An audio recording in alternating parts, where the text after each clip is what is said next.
This is the magnificent Geirangerfjord, one of the most iconic and visited places in Norway.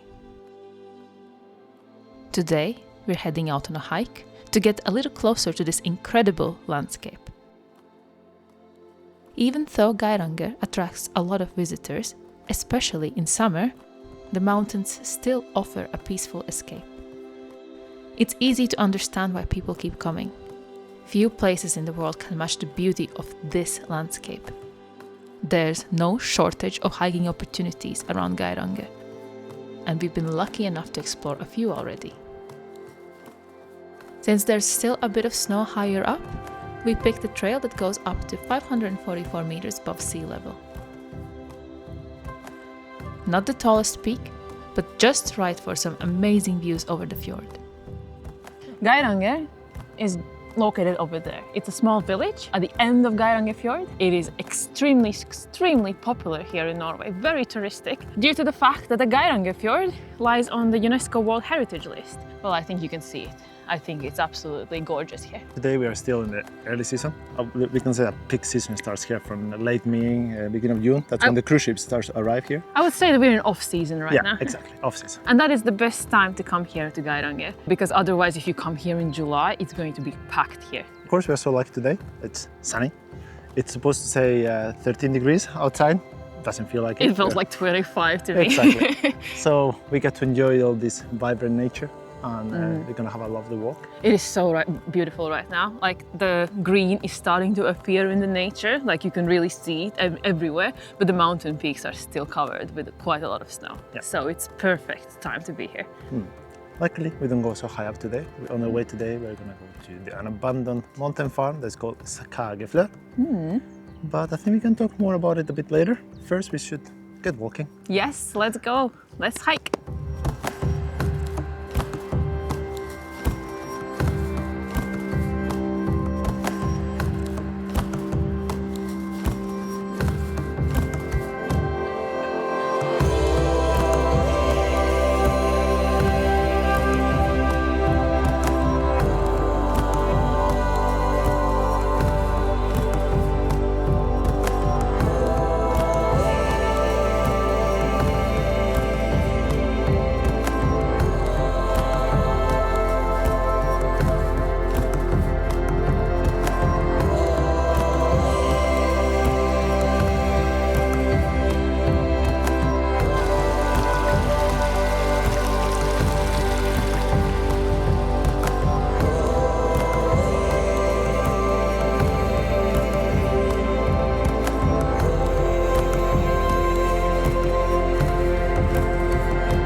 All right, we made it.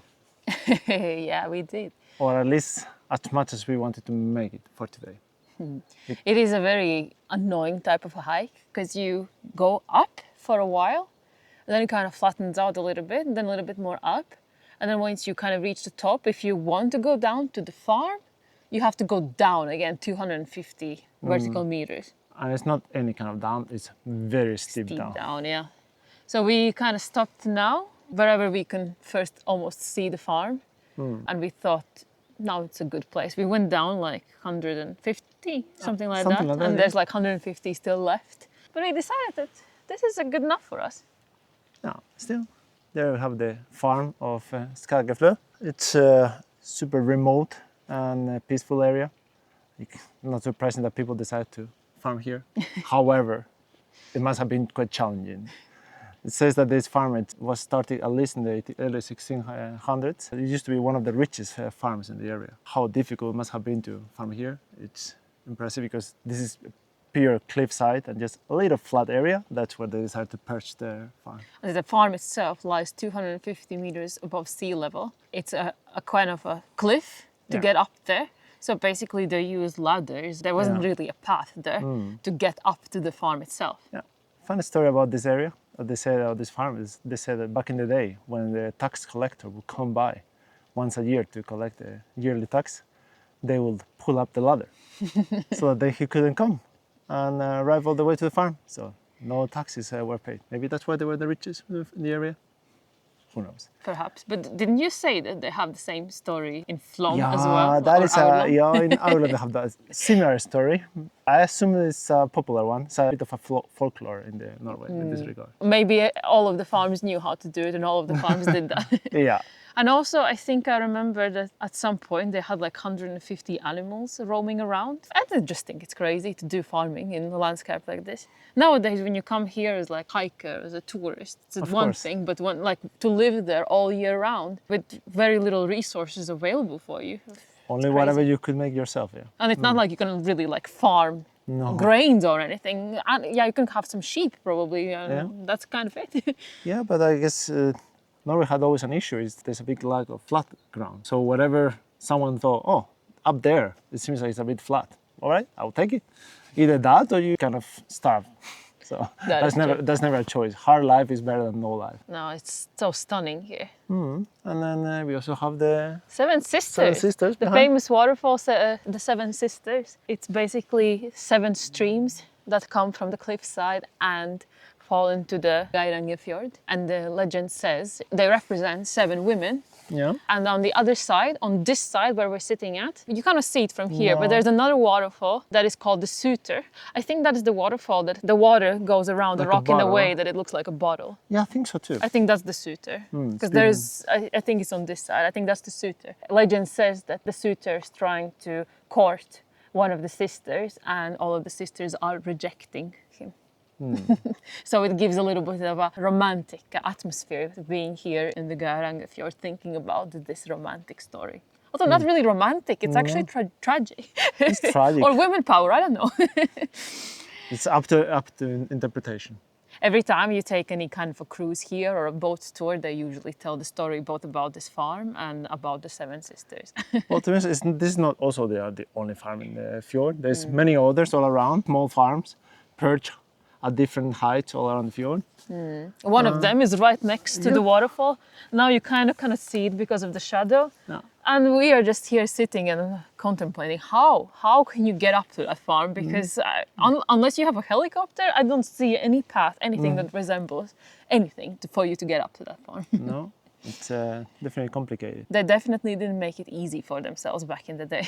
So yeah, we already had sandwich on the first viewpoint of the Geirangerfjord. Now we're gonna have a bit of tea and eat some cookies. Yes, and then we're going to return the same way back. You can actually do it different. You could hike down all the way to the bottom, so through the Skageflå farm, all the way down to the coast. And then there's this like fjord boat shuttle that can take you back to Geiranger in like 15 minutes. I don't even know if you can order the boat I now. don't think you can order now. I think probably it's a summer thing that it's available. So. But yeah, we're gonna go back the same way and it's fine because the weather is absolutely amazing today. Like it's so warm. I wish I had a short sleeve shirt today. Yeah, even right now here in the edge where we are, and it's a bit windy and it's perfectly warm. So. The farm looks very peaceful. It looks like little hobbit village. It looks beautiful. Thank you. Thank you. After soaking in the views of the fjord, the farm, and the Seven Sisters, it was finally time to make our way back.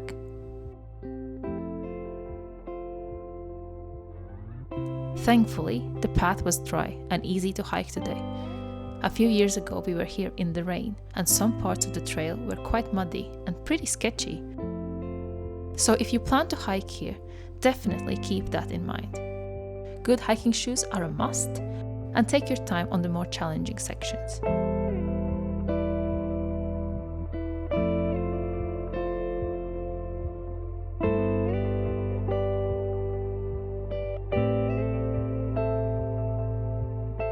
It's been an absolutely stunning hike, and we've had perfect weather.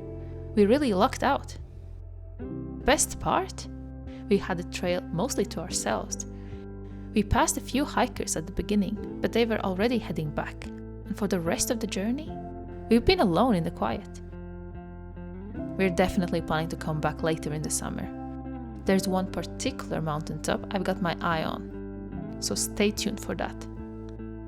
Thank you so much for watching, and we'll see you on the next hike.